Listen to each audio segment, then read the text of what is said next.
Cewrikek li bajêr winda bû. Gero cewrikekî dirêj, tenik û cûm bû.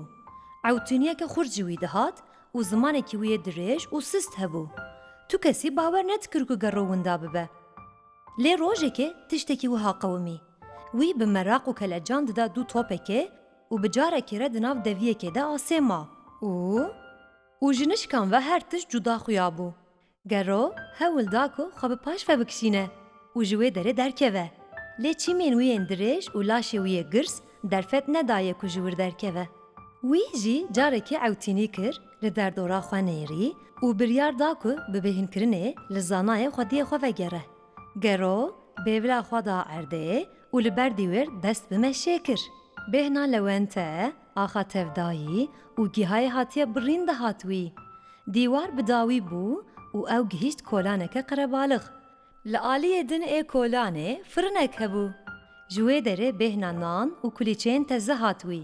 Tart û pastayên bi çîkolata. Lê zana ne li firinê bû. Ji loma jî ew derbasî aliyê din nebû. Ew fitilî û berê xwe da peyareyeke din. Seranserê peyareyê bên kir û bêhna tenekeyên çopan û motoran hat wî. Bêhnên parfümên jinan û porteqalên şîrin hatin wî.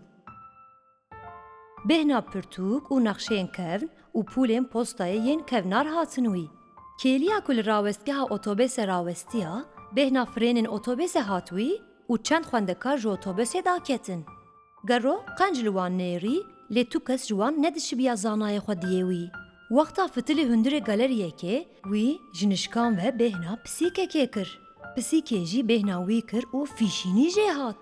Gero ji galeriyê derket û berê xwe da peyareya berçemî. Gava gihîşt berçemî, wî bêhna qaqlîbaz û ba, masî û mazota kelekan kir. Piştî gihîşt kemberan, wî bêtir bêhna aromaya hîmî ya avê û kevza ser keviran kir. û bêhna sandwîçeke nîvcomayî kir. Wî ew xwar. Lê zana hê jî nexuya bû. Gero bi xembarî dîsa bezand parkê.